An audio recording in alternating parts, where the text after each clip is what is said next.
Welcome back to the Copywriters Podcast with your host, the world's greatest copywriting coach, David Garfinkel. David, how are you doing today? Nathan, I'm good. How are you? I'm good. I'm going to start off the episode to tease it. You are making a very bold promise slash claim with today's episode, and uh, I'm I'm I'm hard pressed to believe, but I'm sure you're going to convince me. Well, tell me at the end if I delivered. So the episode is called "The One Top Copywriting Skill for the Future," and with the rapid spread of AI, will there even be a future for copywriters? Both new and experienced copywriters are plagued by the same question, and it's a good question because there are plenty of solid arguments that go like this: with the rapid growth of AI, there won't be any need for human copywriters. And in some cases, that's 100% true. The good news is there are also some powerful counter arguments that say there will definitely be a need for copywriters and still some great opportunities to make a lot of money. But there's a catch. If you want to survive, you're going to have to learn some important new skills that only top of the crop copywriters needed in the past, culminating in the one top skill that no AI will ever be able to attain. I figured out what all of these are, the lead up skills and the one top skill, and I'm going to share them with you in detail today, but only after I share this with you. Copy is powerful. You're responsible for how you use what you hear in this podcast, and most of the time, common sense is all you need. But if you make extreme claims and or if you're writing copy for offers in highly regulated industries like health, finance, and business opportunity, you may want to get a legal review after you write and before you start using your copy. My larger clients do this all the time. So here's the thing. I remember way back in the day, some high level copywriters were so full of themselves, and true copywriting skill at that time was so rare that they were saying they could charge a client $3,000 to write one headline. Well, these days, the ability to write a headline isn't rare, it's a commodity.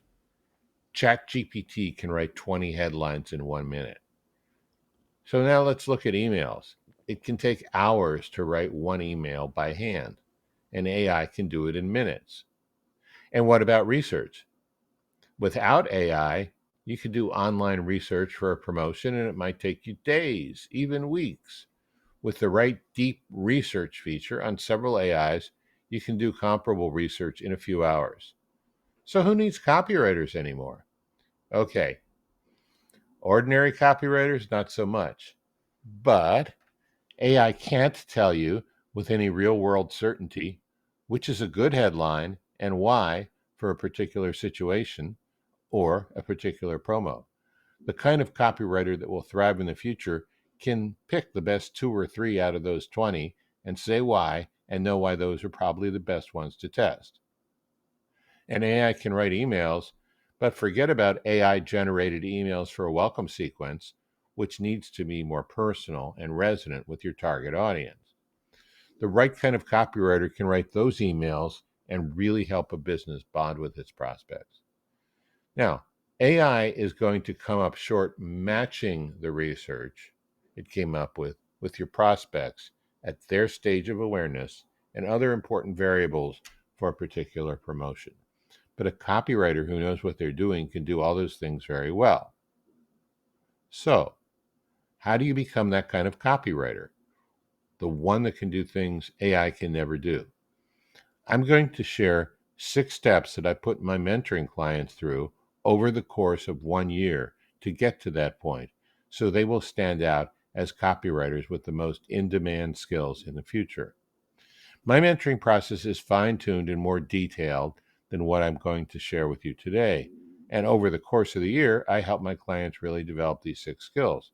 And I only have room for 1 or 2 new mentoring clients at a time. So as you're listening to this, the chances are you probably won't get to work with me. Therefore, pay close attention because the information in today's show could save your career even if you implement it entirely by yourself, and you certainly can. And you can develop the first five without my help just by following the advice that I'm giving here today. After the first five skills, I'll share the one skill that AI will never be able to develop, which can really future proof your career. The first step to becoming an irreplaceable copywriter is to develop some solid foundational knowledge. First step. This is not the kind of knowledge you might want to show off at a seminar to impress a client with, but fundamental, core, basic working knowledge, stuff that informs the copywriter mindset. A lot of copywriters jump in learning how to write copy without getting this knowledge. This can work for a while, but it catches up with you eventually and ends up hurting you in the long run. I insist that the people I mentor develop a solid foundation of basic copywriting knowledge so they can develop a working copywriter mindset and eventually develop what I call copywriter reflexes. Now, a lot of newer copywriters look at this knowledge building phase casually. They seem to think that all the knowledge they need comes from browsing a few swipe files, skimming a blog post, or watching some influencer break down a headline on YouTube. That's not knowledge. That's a grab bag of random information. When we talk about future proofing your copywriting career, we mean this. You know the underlying principles and you can follow the examples and the thinking that go underneath them. So dig into the past, study the old masters, read the old ads written by legends like David Ogilvy, Eugene Schwartz, Gary Halbert. They succeeded in markets that were more skeptical than most people realize. They had to earn their trust line by line. One smart way to do this kind of knowledge building: choose 5 to 10 legendary ads. Break them down by hand, sentence by sentence. Ask questions. Why does the lead work? What problems are they solving? How are they structuring their proof? Then go even deeper. Compare ads from different decades or markets. Look for patterns. Look for differences. Over time, you'll start seeing what makes persuasion work in almost any context. That's the first layer of knowledge, the first layer of this first step. After you look at the ads, make sure you read the foundational books. We've covered a lot of these in previous Old Masters series shows here on Copywriters Podcast. But more than just read the books, work through them. David Ogilvy said anyone doing advertising should read Scientific Advertising by Claude Hopkins 7 times. I wasn't taking any chances. I read it 15 times. Another great book to read and pick apart is Joe Sugarman's Adweek Copywriting Handbook. Write notes in the margins. Get the physical copy. Actually read paper stuff. Write notes. Outline the key points. Build your own internal reference library. Finally, the masterwork of all masterworks, Breakthrough Advertising by Gene Schwartz. I wouldn't read this until you've been around the block a few times. It's a deep, deep dive. 30 years later, I'm still learning something new every time I open that book. Now, why go to all this effort? I mean, this is only the first step, but it's crucial. Here's why. Clients don't pay top dollar for vague enthusiasm. They pay for knowledgeable skill. Besides classic copy and old masters books, you need to get on top of and stay on top of current digital trends. You don't need to be a marketing tech guru, but you do need to know what's working. Subscribe to emails from top direct response brands. Analyze the subject lines, the story arcs, the pacing. How often do they mail? What's the tone? What kind of calls to action are they using? All of this can start to make you a much more valuable copywriter, not just someone who can write, but someone who knows things other people don't know. That's the first step towards future proofing. Because when trends change, platforms change, tactics go in and out of style, you'll still have the core knowledge that tells you what works and why. I will say AI will make you faster and more efficient, but if your approach is, hey, AI, here's this thing I'm trying to sell, write me a sales page. Hey, AI, here's this thing I'm trying to sell, write me an email. It will write some very generic, not appealing, doesn't have the impact. And if you're, it'll put something out that might work, but if you're a copywriter, you know how to guide it. You know how you can look at it and say, oh, you know what, this is okay, except, and then it can get back and redo. So I wouldn't say, um, I wouldn't say AI doesn't have its place, but I will say that the better you are going into it, the better results you're going to get coming out of it. Agree 100%. Okay, our next part is skills. Knowing is one thing, but doing is something entirely different. Think about your copywriting skills like muscles. Let's talk about how to shape and strengthen those muscles. Start with headlines. Headlines are 80% of the game, not just because of the stats, but because of the behavior they encourage and the tone that they set. Remember, people scan, they decide in seconds whether to stop or to keep scrolling.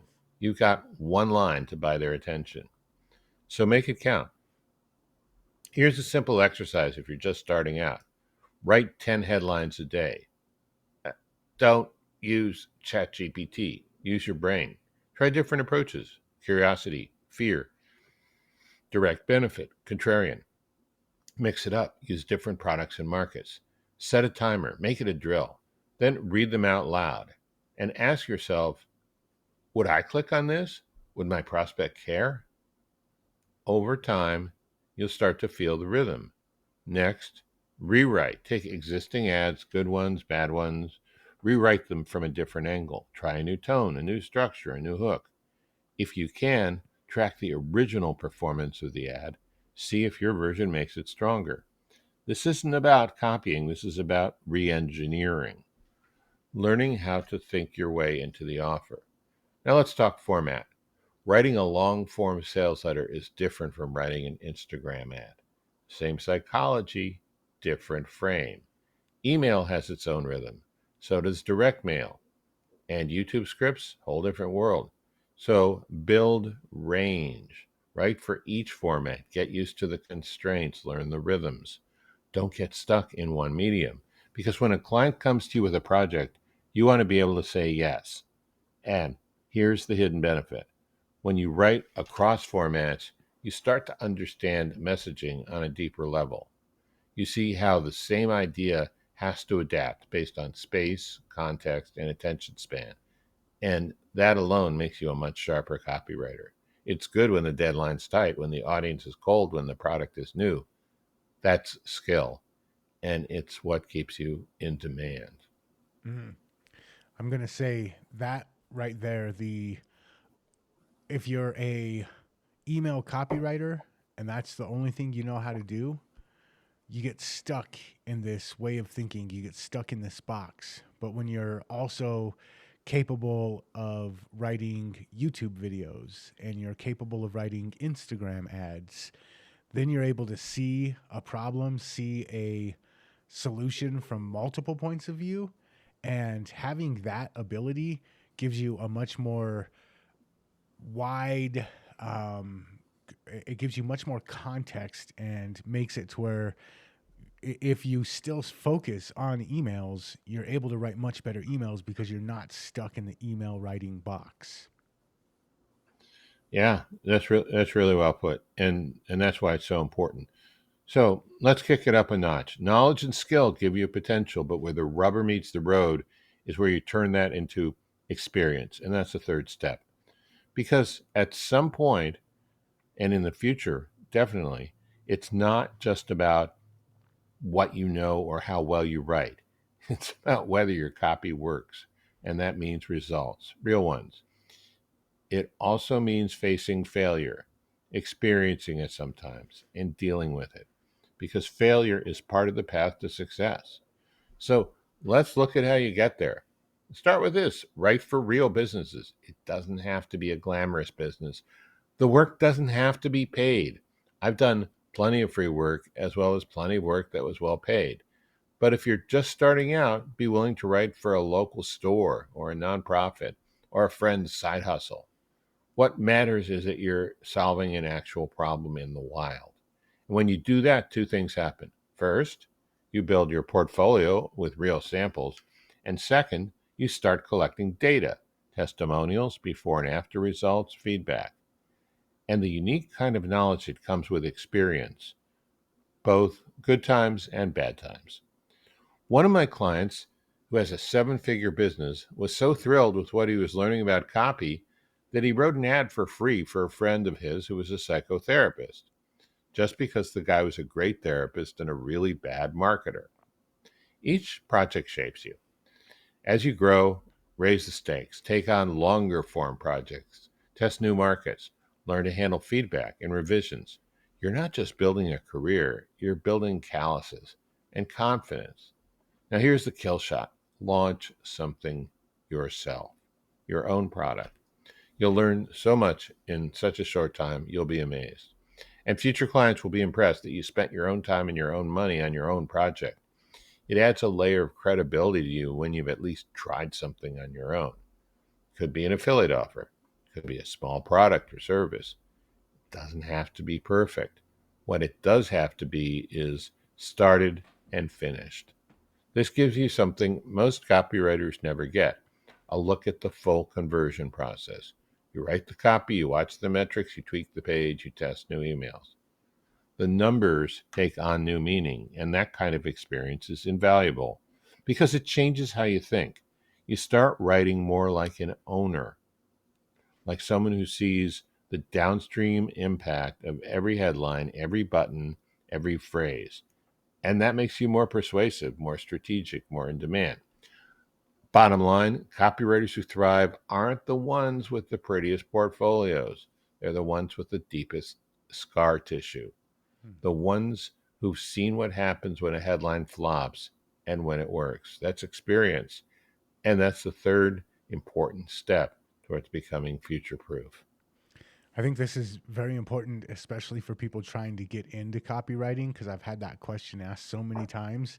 And my answer always is get something that you can sell. You'll be more invested in it. Every single aspect of it will hit harder. You'll get more out of it when you're the one whose dollar is on the line. And if you can do it for yourself, this was my experience. I had to get into copywriting because we didn't have a copywriter for one of my SaaS products. And so I had to learn copywriting. And as soon as I started getting results, a bunch of other business owners came out of the woodwork being like, hey, I saw what you did with this. Would you like to come over and write? So instead of hunting them down and being like, hey, I'm a copywriter with no experience, can I please write your emails? They came to me being like, hey, I saw what you did with this email. Hey, I saw what you did with this sales page. And I think that's the fastest way, but it's not taught very often. No, it's really true. Suddenly, instead of one of them, you become one of us to a business owner, Yep. and it makes you much easier to trust and more attractive and more valuable. All right, so we've got, let's see, we've got uh, knowledge, we've got skills, and we've got experience. That's kind of the baseline. Our next section is where you start to move towards becoming really valuable, maybe irreplaceable. So the facts are these: most copywriters don't ask enough questions, and most copywriters don't know the right questions to ask. So, feeling pressure, instead of gathering the information they need to write a winning promotion or campaign, they just jump in. They start writing before they understand what they're really trying to do. And that's a problem. Because high quality copy doesn't come from an adrenaline fueled frenzy. Not most of the time. It comes from insight. And that insight comes from asking the right questions. So let's talk about that. Start with the customer. Don't just ask who's your target audience. Go deeper. Find out what's on their mind. What are they afraid of? What's frustrating them right now? What if they tried that didn't work? Talk to real people if you can. You'll get information you couldn't get any other way. Open-ended questions that begin with who, what, why, when, where, how. Open-ended questions get you the best answers. Instead of Do you think our product provides a unique solution? Ask, what was going on with you when you decided to look for a solution? Or for a customer, were you totally convinced when you bought? Ask, what almost stopped you from buying? The answers might surprise you. They also might give you your next headline. Now, let's talk about the market. What are competitors saying? What are they not saying? Look for gaps, look for angles. If everyone's talking about speed, maybe you emphasize safety or simplicity or staying power. Study positioning, not just features. Ask your clients better questions like, what's the biggest misconception people have about your product? Or what do your best customers say after they use it? Now, put all your thoughts together in writing. You should spell out things like, who are we talking to? What do they want? What do they fear? What have they heard before? What can we say to them that they haven't heard, that they'll believe, that will move them to act? All this comes from asking better questions and more questions. Also, when you ask the right questions up front, you don't waste time later. And here's the bigger picture: asking great questions positions you as more than a writer. Now you're starting to become a strategist, a thinker, someone who understands the business challenge. So that's the fourth step to future proofing your career. Get really good at asking questions. I will say, in any time that you're working with a client more than a one and done job, this becomes a vital aspect of optimizing, going forward, testing, all of this stuff that you talked about right here. You should be doing it even if you're on a one and done job. But if you're working with a client long term, this becomes a, I think more than writing, I think this becomes the key role for a copywriter is going in and doing this research and making sure that everything connects. Yeah, I mean, when you change your own business model as a copywriter from one off to, um, long term um, relationships with your clients, that's probably what you experienced, isn't it? Yeah, 100%. It was less about the copy and more about the strategy.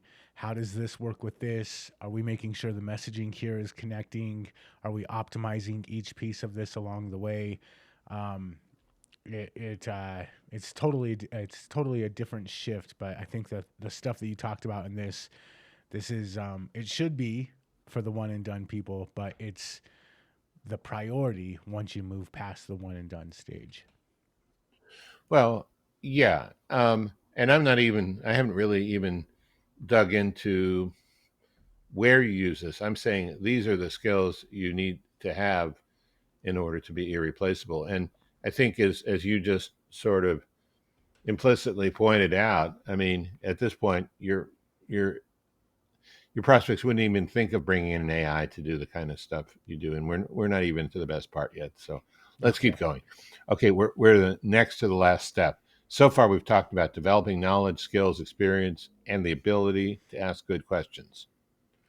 Without those, any thinking you do doesn't amount to much more than guesswork, not in direct response copywriting.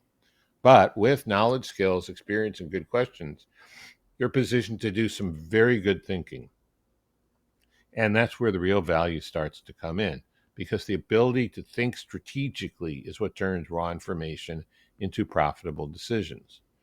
And that's why one of my primary goals with my mentoring clients is to help them take their thinking to the next level. So, what does advanced thinking in copywriting look like? Nathan was just describing it, you know, with a snapshot. So, first, it's the ability to generate good options.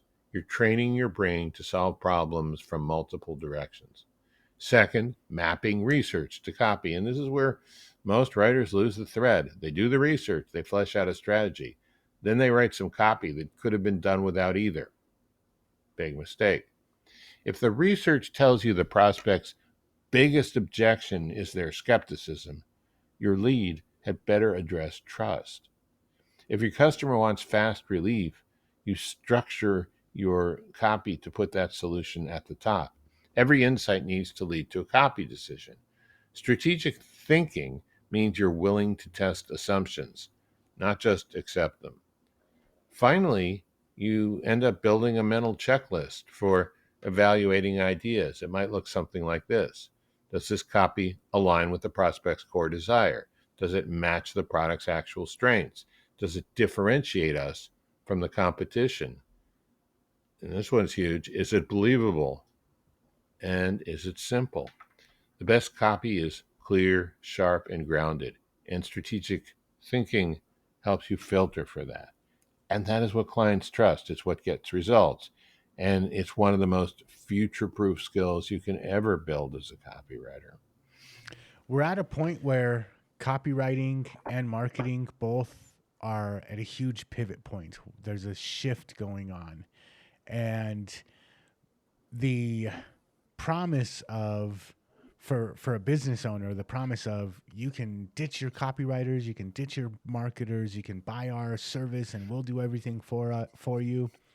So far what I've seen, and I'm not quite as sold that it won't be able to in the future, but so far what I've seen is if you're good at what you do, AI will make you 100 times better. If you're a business owner who's not quite good at it but knows you need it, it's going to spit out garbage. And I don't know how quickly that's going to change, but I don't see it changing immediately. So if you're a copywriter, if you're a marketer, if you're listening to this right now, instead of abandoning the skills that we talked about today, I say double down on them.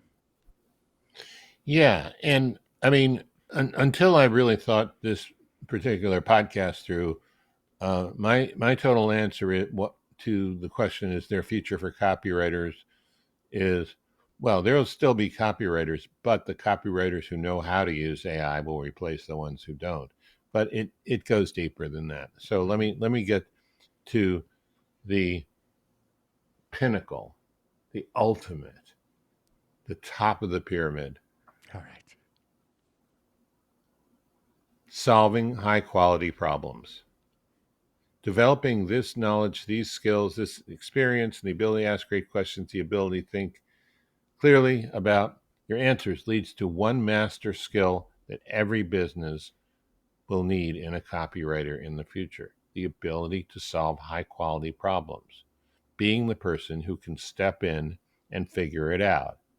It's a rare skill, but it's also learnable. I remember many years ago in the Wall Street Journal, there was this huge article about the big law firms, and they said the role of a senior partner was to take a problem and break it into smaller problems that other lawyers could solve. And I thought, what a stupid thing. And and and when I started to actually deal with big problems, I realized, no, that's an incredible skill. And it's different for lawyers and it's different for everyone in every business, the particulars, but the generic core, not the generic, but the basic, the fundamental skill is the same: being the person who can step in and figure it out. It's rare, but it's learnable. And the 5 areas we covered, that's exactly how you build this skill. Here's what it looks like in the real world. You get a call from a client or maybe from a prospect, and maybe they're panicked. Their launch isn't converting. Everyone's blaming the funnel or the emails or the design. But you don't guess. You use your knowledge to recognize where copy typically breaks down. You apply your skills to tighten up the weak spots. You draw from your experience to ask the uncomfortable but necessary questions. And you use those questions to dig into the positioning, the offer, the market, and you start spotting things other people missed. Your thinking comes up with a winning solution. Now, when you can fix a problem like this, it makes you legendary, right? I mean, have you ever been in a situation like that, Nathan? So many times. Okay, and when you fix it, they act like you're the second coming, right? That you become irreplaceable, just like you've been saying. Yep. So when this happens, after you've been through it and you've succeeded, you're willing and able to take on those bigger, messier projects and you know that most other copywriters are going to run from them. And when you've developed the right questions, the right thinking, the right tools to fix what's broken, those messes become your best opportunities. And that's how reputations are built, because you're not just chasing trends or templates. You're thinking deeply about people. You're thinking about their fears, their desires, their blind spots. You ask better questions. You connect dots that others ignore or couldn't see even if they were looking for them. And you create fresh angles based on real insight. And when you show up to client meetings, when you have that level of clarity, you get a level of respect other copywriters don't get. You start getting pulled into higher level discussions, more strategic roles, better paying work. Because here's the thing, copy is only one part of the business machine. Now, we believe here at Copywriters Podcast, we believe that copy is a very important part, but it is just one part. And the people who can see the whole machine and fix what's wrong are the ones who get hired again and again and get paid the big bucks. So if you want to future proof your career, take the steps you need to be able to solve high quality problems. It's the highest leverage move you can make.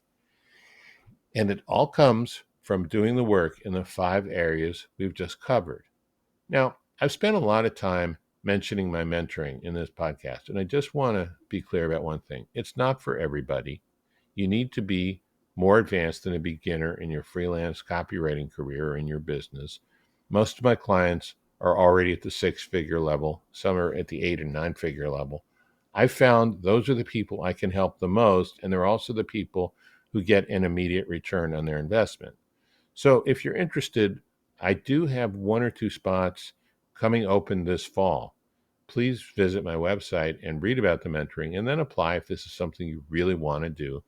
And that's at garfinkelcoaching.com. And we can put that in the show notes, right, Nathan? Absolutely. I want to close out. I have a friend that is a computer software designer, and a lot of what you talked about today is being mirrored in the software design aspect of things. Yes, AI can write code, but if you just say, hey, AI, I need you to write me a code for this, and you don't have a clear understanding of what the end goal is, how the inner workings of the thing are supposed to work, it'll spit you something out that will get you close, but won't do as good of a job as somebody who understands from A to Z how the process is supposed to work. Same thing with copy. You can say, write me a sales page, write me a whatever.